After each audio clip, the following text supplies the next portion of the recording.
Good evening, students. Beta, I hope you all are fit and fine at your home. Let's start our lecture, beta. But before discussing this lecture, I would like to revise whatever we have learned in our previous section. Okay?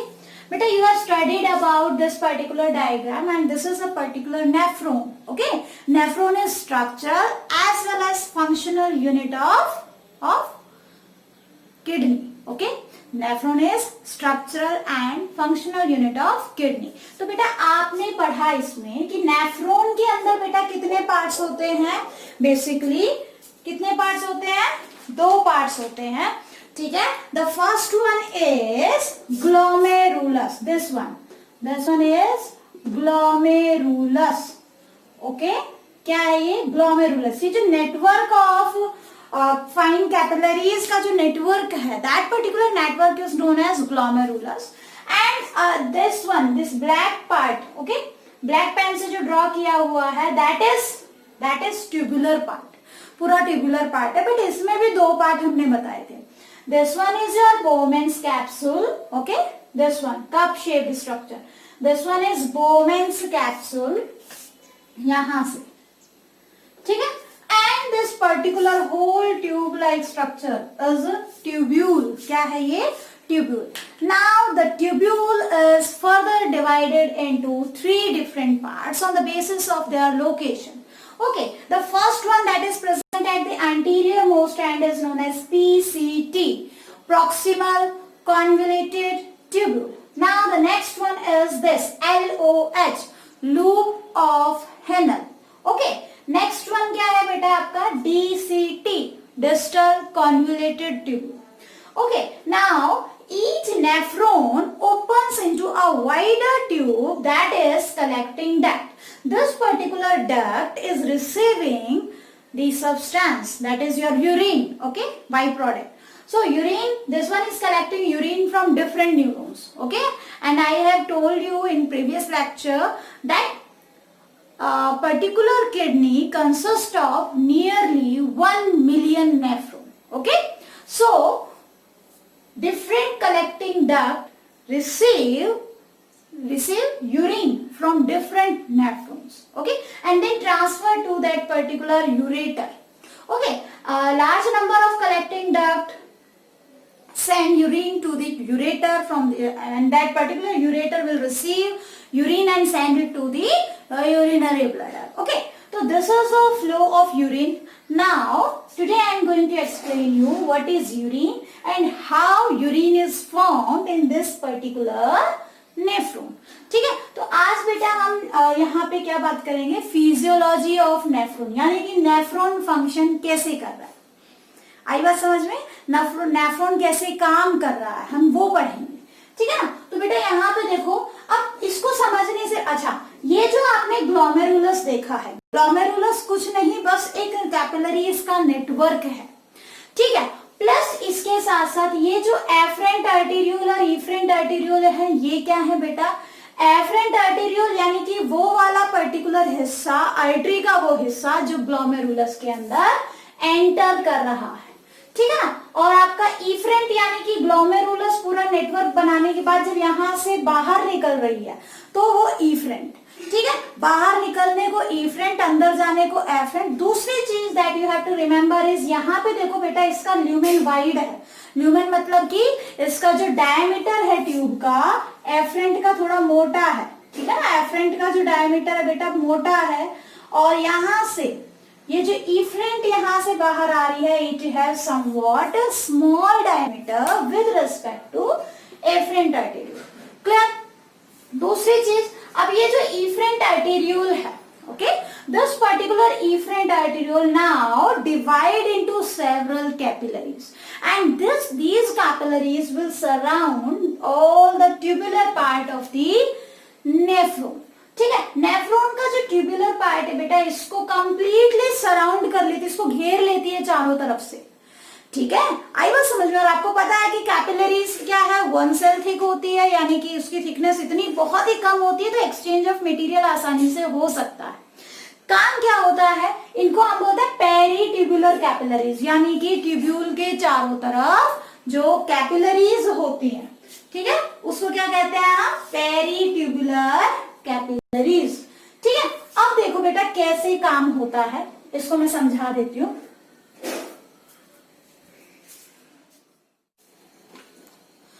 तो बेटा urine formation समझने से पहले we must know about urine. Urine होता क्या है, ठीक है ना।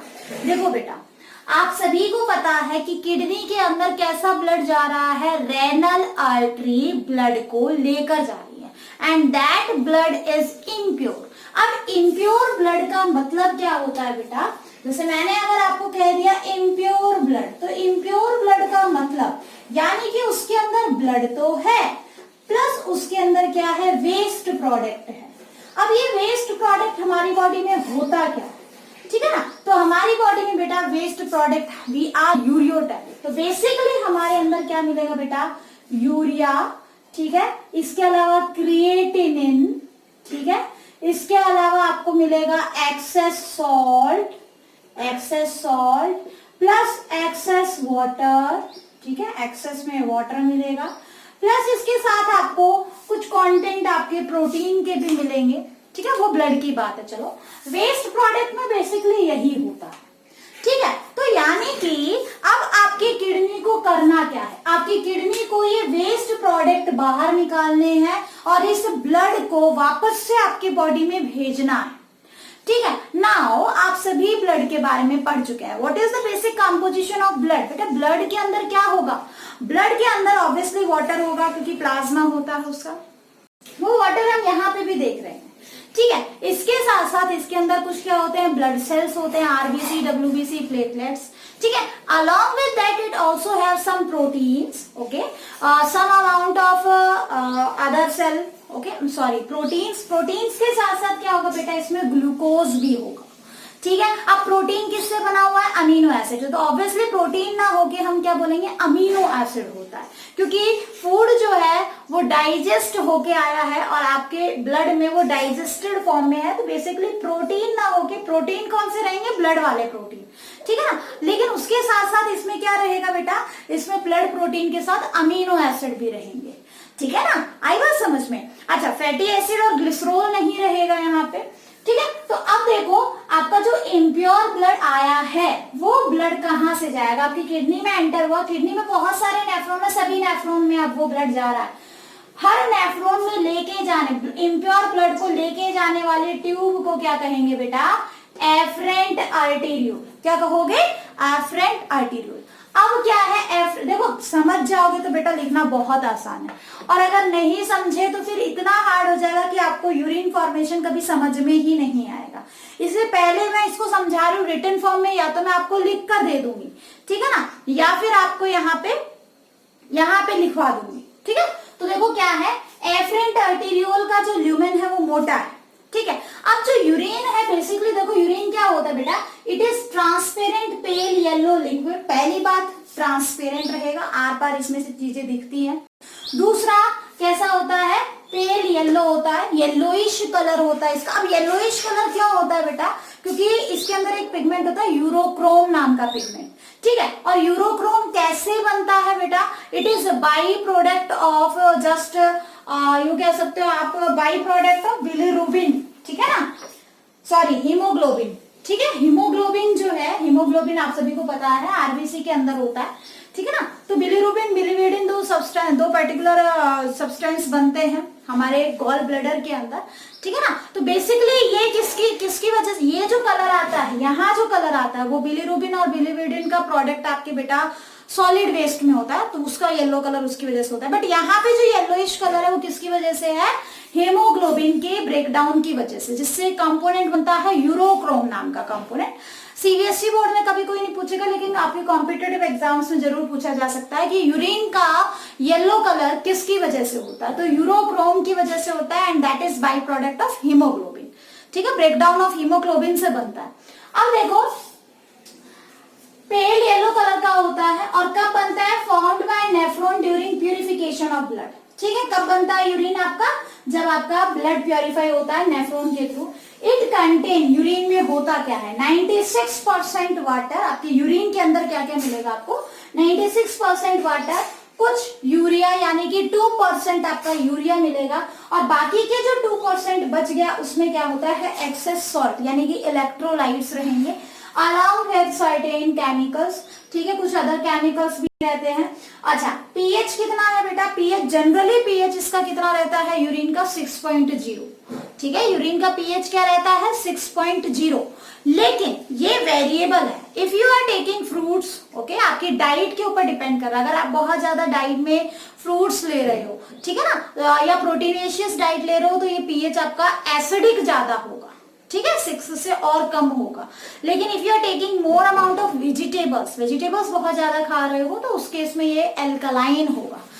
होना कैसा चाहिए बेटा, एल्कलाइन होना चाहिए, क्योंकि जितना ज्यादा आपका यूरिन एसिडिक होगा उतना ही ज्यादा बेटा वो आपके, क्योंकि कहीं ना कहीं जब हम यूरिन पास आउट करते हैं तो वो हमारे बॉडी पार्ट्स के टच में आता है, और बॉडी पार्ट्स के टच में आता है तो ऑब्वियसली हमारी स्किन उसके कांटेक्ट में आती है, और स्किन के ऊपर जब एसिडिक चीज बार बार लग रही है तो ऑब्वियसली वो उसको क्या कर सकती है, कोरोड कर सकती है, खराब कर सकती है, इन्फेक्शन कॉज कर सकती है, specially in case of female. Males में क्या होता है कि जस्ट फोर्स जो यूरेथ्रा होता है वो थोड़ा सा इंटरनल पार्ट से दूर रहता है, तो इतना ज्यादा इफेक्ट नहीं पड़ता है। बट अगर हम फीमेल्स की बात करें तो बेटा आपकी पूरी वेजाइना जो है that remain in contact with जो है यूरेथ्रल ओपनिंग, ठीक है ना, तो इस वजह से वो पूरा का पूरा वहां पे, अगर वेजाइनल ओपनिंग के पास ये यूरिन आपका एसिडिक बहुत ज्यादा जा रहा है तो ऑब्वियसली वो वहां की स्किन को खराब करेगा, आपको ईचिंग हो सकती है, आपको इन्फेक्शन हो सकता है, ठीक है ना। तो आपकी डाइट जो है वो डिसाइड कर रही है कि यूरिन का नेचर कैसा होगा, प्लस आपका वाटर इनटेक। अगर आप बहुत ज्यादा अमाउंट में पानी पी रहे हैं तो ऑब्वियसली आपका यूरिन में वाटर ज्यादा रहेगा, अदर कंटेंट कम रहेंगे, इसलिए वो ज्यादा खतरनाक नहीं है। लेकिन if you are not taking a proper amount of water then it will obviously it will be acidic, okay. Acidic urine हमारे लिए क्या है, नुकसानदायी है, हार्मफुल है, ओके। अब देखो हमने यूरिन देखा कि यूरिन में बेसिकली है क्या।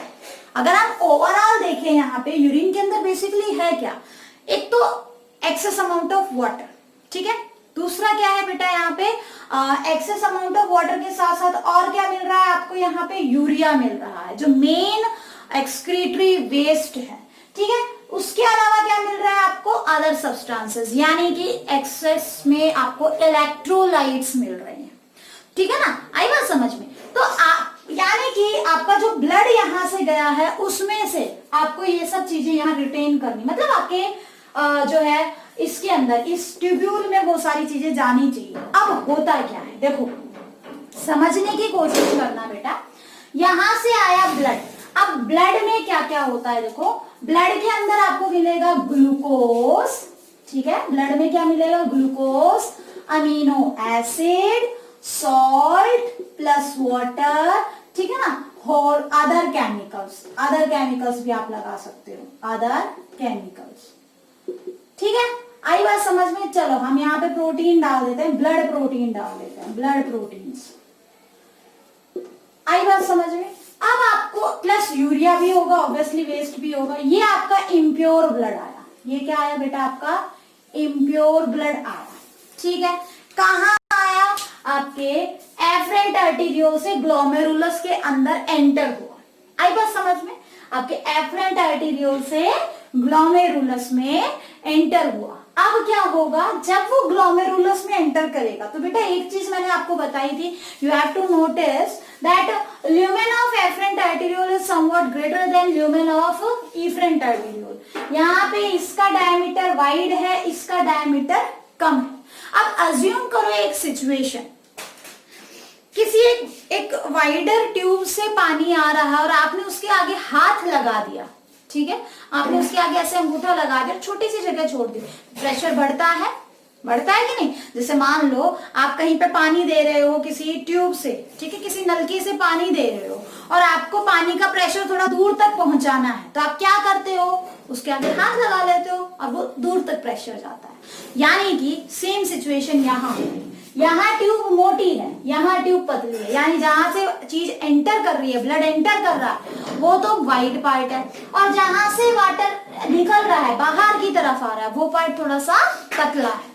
अब होगा क्या बेटा, यहाँ पे इस ल्यूमेन डिफरेंस की वजह से इस ग्लोमेरुलस में एक प्रेशर डेवलप होगा, ठीक है, एक प्रेशर डेवलप होगा और उस प्रेशर को उस प्रेशर की वजह से क्या होता है, देखो ये तो कैपिलरीज है, ऑब्वियसली कैपिलरीज में से चीजों का क्या हो सकता है, ट्रांसफर हो सकता है, ठीक है ना, चीजें इधर से उधर जा सकती है, यानी एक्सचेंज ऑफ मटेरियल हो सकता है। आई बात समझ में, ठीक है ना। अब क्या है यहाँ पे देखो, जब यहाँ से ब्लड पास करेगा तो वो चीजें जिनका साइज छोटा है, जो कैपिलरीज की वॉल में से निकल सकते हैं, वो सारी की सारी चीजें प्रेशर से, ठीक है, प्रेशर की वजह से क्या हो जाएंगी, बोहमेंस कैप्सूल में आ जाएंगी, क्योंकि बोहमेंस कैप्सूल की जो वॉल होती है ना, यहाँ पे भी कुछ पोर्स होते हैं, ठीक है ना, तो वो किस में आ जाएंगी, बोहमेंस कैप्सूल में। अब यहाँ पे क्या क्या आएगा बेटा, ये आपको ध्यान रखना है, एक तो आएगा ग्लूकोज, अमीनो एसिड्स, ठीक है, ब्लड प्लाज्मा आएगा तो ऑब्वियसली वाटर आ गया है,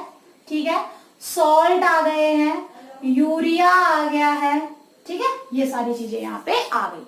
लेकिन बच क्या गया, प्लेटलेट्स बड़े साइज की होती हैं, आरबीसीज बड़े साइज की होती हैं, ठीक है ना, डब्ल्यूबीसीज का कंटेंट कुछ हद तक यहाँ पे आ सकता है, छोटी होती है साइज में, ठीक है ना। तो अब देखो, जो ब्लड यहाँ गया है, जो ब्लड इसमें से मूव करके गया है, उसमें से मोस्टली ब्लड प्लाज्मा कम हो गया, है ना।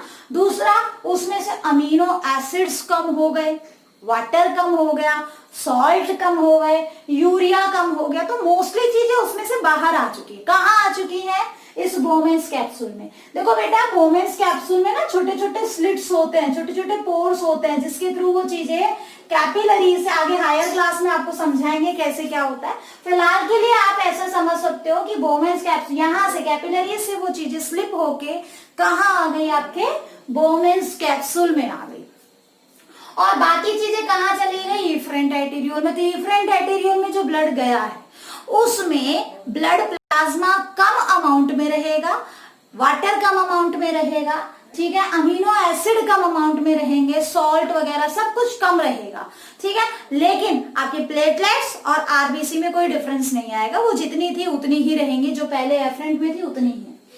अब देखो, अब आपको क्या करना है, ये सारी चीजें इस ट्यूब वाले पार्ट में आ गई। अब आपको केवल वही चीज भेजनी है यूरिन की फॉर्म में जो हमारी बॉडी के लिए हार्मफुल है, जो वेस्ट है। लेकिन यहाँ पे तो आप देख रहे हो कि ग्लूकोज और अमीनो एसिड भी आ गए हैं, आई है कि नहीं, है ना। तो प्लस हमारी बॉडी को थोड़ा सारा वाटर थोड़ी ना बाहर जो है आपका यूरिन की फॉर्म में निकाल देना है, सारे के सारे सॉल्ट थोड़ी ना यूरिन की फॉर्म में निकाल देना है, कुछ की तो जरूरत बॉडी को भी पड़ेगी, है ना। तो ऑब्वियसली कुछ अमाउंट में वाटर और कुछ अमाउंट में सॉल्ट की भी हमारी बॉडी को रिक्वायरमेंट होती है। तो देखो अब क्या होगा, ये पहला प्रोसेस क्या, जो अंडर प्रेशर आपका जितनी भी कंटेंट बोहमेंस कैप्सूल में आई है, फिल्टर होकर आया। फिल्टर होने का मतलब ये प्रॉपर पोर में से जो चीजें निकल सकती हैं, फिल्टर आउट हो सकती हैं, वही तो है। तो बेटा, जो ग्लोमेरुलस से आपके बोहमेंस कैप्सूल में आता है, उसको बोलते हैं ग्लोमेरुलर फिल्ट्रेट। देखो, फिल्ट्रेट आपने पढ़ा है, फिल्ट्रेट क्या होता है, फिल्ट्रेट वो चीज जब आप छानते हो, ठीक है ना, when you are just filtering out anything, तो आप क्या देखते हो, आपके पास दो चीजें होती है ना, एक तो होता है रिटर्नटेट और एक होता है फिल्ट्रेट। रिटर्नटेट जो ऊपर रह जाता है, जैसे चाय हमने छानी, चाय को आपने छाना तो ऊपर जो चाय पत्ती रहेगी दैट इज रिटर्नटेट, और नीचे छनकर जो चाय है दैट इज फिल्ट्रेट। ये चीजें आप 9th क्लास में केमिस्ट्री में पढ़ चुके हो, फिल्ट्रेट किसे कहते हैं, रिटर्नटेट किसे कहते हैं। तो बेटा, whatever thing that is filtered out, ठीक है, from glomerulus into the Bowman's capsule is known as glomerular filtrate। उसको क्या बोलेंगे हम, glomerular filtrate बोलेंगे। अब ये जो ग्लोमेरुलर फिल्ट्रेट है, ये आपके इस ट्यूब वाले हिस्से में से पास करेगा। लेकिन अब इसमें से कुछ चीजें ऐसी हैं जो वेस्ट प्रोडक्ट है, जो यूरिन बनाएंगी, लेकिन कुछ चीजें ऐसी हैं जो हमारे ब्लड में वापस जानी जरूरी है, क्योंकि that are useful to our body, जैसे कि glucose, amino acid, proper amount of water and proper amount of salt. Clear. तो अब जब ये सारा ग्लोमेरुलर फिल्ट्रेट जब इस ट्यूब में से मूव करेगा, ठीक है, तो उस दौरान क्या होगा बेटा, उस दौरान कुछ चीजें रीएब्सॉर्ब हो जाएंगी, लेकिन हर चीज नहीं होगी। ठीक है ना, हर चीज नहीं होगी, सिलेक्टिव एब्जॉर्प्शन होगा, और एब्जॉर्प्शन भी नहीं कह सकते उसको, सिलेक्टिव री एब्जॉर्प्शन होगा ना। व्हाट इज सिलेक्टिव री एब्जॉर्प्शन? देखो सिलेक्टिव इसलिए कहा क्योंकि कुछ ही चीजें जो है यहाँ से री एब्जॉर्ब होंगी, वापस से एब्जॉर्ब होंगी। प्लस दूसरा क्या ध्यान में देना, री एब्जॉर्प्शन क्यों कहा? क्योंकि बेटा ये चीजें पहले एब्जॉर्ब होकर आई हैं। क्यों? क्योंकि हमारे ब्लड ने स्मॉल इंटेस्टाइन में से इन चीजों को एब्जॉर्ब किया था, ग्लूकोज को, अमीनो एसिड को, प्रॉपर अमाउंट ऑफ वाटर को, है ना।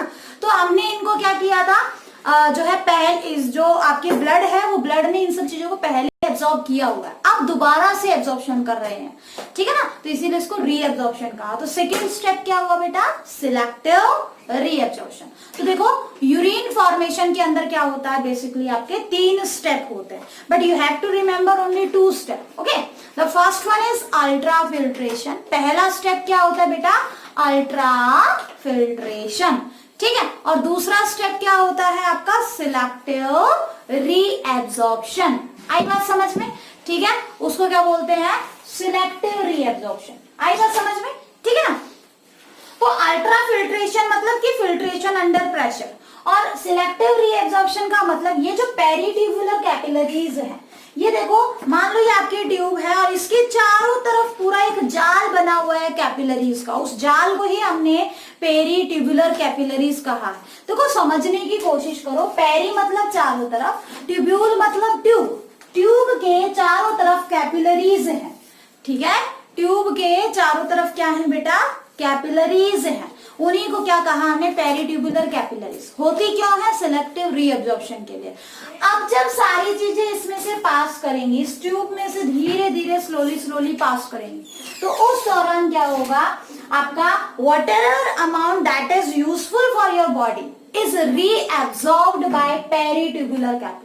पेरिट्यूबुलर कैपिलरीज उसको दोबारा से एब्जॉर्ब कर लेती है, ठीक है ना। आई बात समझ में। अब क्या क्या एब्जॉर्ब होगा, देखो बेटा, complete amount of glucose, complete amount of amino acid, required amount of water and required amount of salt, ठीक है, वो वापस से एब्जॉर्ब हो गया है। तो जब ये सारा का सारा फिल्ट्रेट इस ट्यूब में से पास करेगा, as the glomerular filtrate passes through the tubular region of the nephron, peritubular capillaries selectively reabsorb useful substances like glucose, amino acid, required amount of water and required amount of salt. Okay, तो जब तक आपका content यहां तक पहुंचेगा, useful चीजें आपके blood में जा चुकी है और जो आपकी अनवांटेड वेस्ट है वो आपका इस ट्यूब में ही रह गया। अब ट्यूब में क्या क्या रहा बेटा, urea, creatinine, excess amount of water, excess amount of salt, ठीक है। यहाँ मैं क्रिएटिनिन लिखना भूल गई, आप लिखना चाहो तो लिख सकते हो, वैसे आपको बुक में कहीं नहीं मिलेगा क्रिएटिनिन, ठीक है ना। तो अब आपका यूरिन जो है, यहां तक जब आपका ब्लड, आपका जो कंटेंट पहुंचेगा तो वो यूरिन बन चुका है। क्यों? क्योंकि उसमें सिर्फ वेस्ट है। उसमें क्या क्या होगा बेटा, एक तो आपका क्या मिलेगा, यूरिया, उसके अलावा यूरिया के अलावा और क्या वेस्ट है आपकी बॉडी में, excess water, excess salt and creatinine, ठीक है। ये 4 चीजें याद रखो, ज्यादा डीप जाने की जरूरत नहीं है, ठीक है ना। और ultimately that is collected by collecting duct, यहां से ये जो है अलग अलग नेफ्रॉन से कलेक्ट करती हुई कहां जा रही है बेटा, आपके यूरेटर को पास ऑन कर रही है रेस्पेक्टिव किडनी के अंदर, और कि वहां से यूरेटर उसको कहां लेके जा रहा है, आपके यूरिनरी ब्लडर में। आई बात समझ में, ठीक है। तो इस तरीके से यूरिन की फॉर्मेशन होती है। एक स्टेप और होता है, आई बात समझ में, एक स्टेप और होता है बेटा आपका, जब डीसीटी रीजन में से ये पास करता है ना, तो वहां पे क्या होता है कि जो है सिक्रीशन, एक और स्टेप होता है यहाँ पे, सिलेक्टिव सिक्रीशन कहते हैं उसको, ठीक है ना। तो जो व्हाटएवर अमाउंट, जो कि गलती से चीजें जो है आपके यहाँ आ गई हैं, बाहर की तरफ आ गई हैं, वो वापस से आपके ब्लड में भेजी जाती हैं। सिक्रीशन पार्ट बोलते हैं, वो आपकी कंटेंट में नहीं है तो मैं उसे नहीं एक्सप्लेन कर रही हूँ। फिलहाल के लिए आप यूरिन फॉर्मेशन में बेटा 2 ही स्टेप याद रखो, ठीक है ना। आई बात समझ में। तो this is complete how urine is formed in your nephron.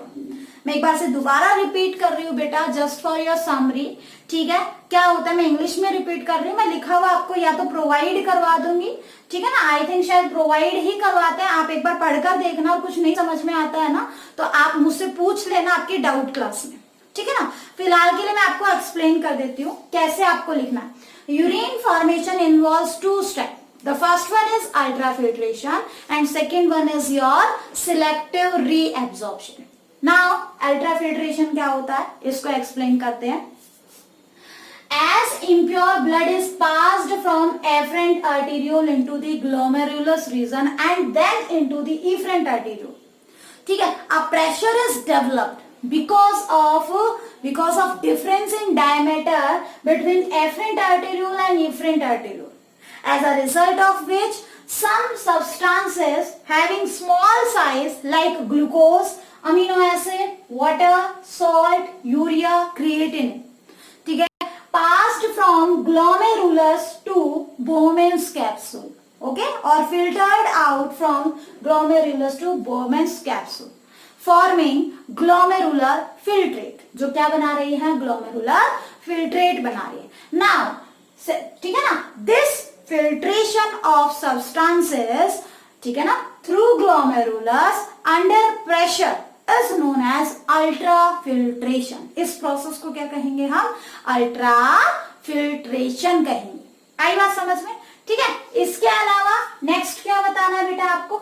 Now अब आप बात करते हैं सिलेक्टिव रीअब्जॉर्प्शन की। Okay, so as the glomerular filtrate passes through the tubular region of the nephron, okay, peritubular capillaries selectively reabsorb certain substances which are useful for our body, like glucose, amino acid, entire glucose, entire amino acid, proper amount या required amount of water, required amount of salt. Okay, आई बात समझ में। Whereas the unwanted waste remain in the tubular region, ठीक है, forming the urine. Urine will contain excess water, excess salt, urea, creatine along with some substances. ठीक है, आई बात समझ में। This urine is collected by collecting duct and which is passed to our ureters. Okay, आई बात समझ में। तो इस तरीके से आपको यूरिन फॉर्मेशन के बारे में लिखना है। आई बात समझ में, ठीक है। तो बेटा आपने ये चीजें याद रखनी है, ठीक है ना। अच्छा, यूरिन क्या होता है, और अच्छा इसके नोट्स बेटा मैं आपको दे दूंगी, मैंने आपको एक्सप्लेन कर दिया है। फिर भी if you have any doubt you can ask me.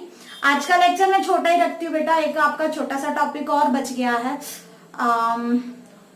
आपका ये वाला किडनी फेलियर का, ठीक है ना। इसको हम करेंगे जहाँ पे हम डायलिसिस करेंगे। सोचा तो था कि मैंने आपको डायलिसिस इसी लेक्चर में करवा दूं, बट हमारे पास लेक्चर्स ज्यादा हैं, तो कोई बात नहीं, हम नेक्स्ट लेक्चर में कर लेंगे। कल हम इस चैप्टर को कंप्लीट कर देंगे बेटा, आई बात समझ में, ठीक है ना। कल हम इस चैप्टर को कंप्लीट कर देंगे, तो इसके बाद बी रेडी फॉर एमसीक्यू, ठीक है। एमसीक्यू के लिए रेडी रहना। मैं आपको असाइनमेंट दूंगी बेटा, आपको असाइनमेंट सॉल्व करना।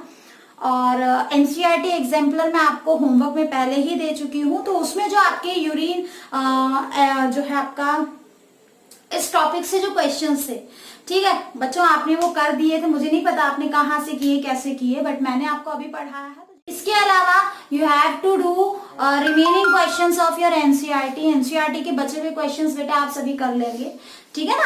आई बात समझ में, ताकि आप कंप्लीट तरीके से रेडी हो सके इस चैप्टर के लिए। आई बात समझ में। That's all for today's lecture बेटा।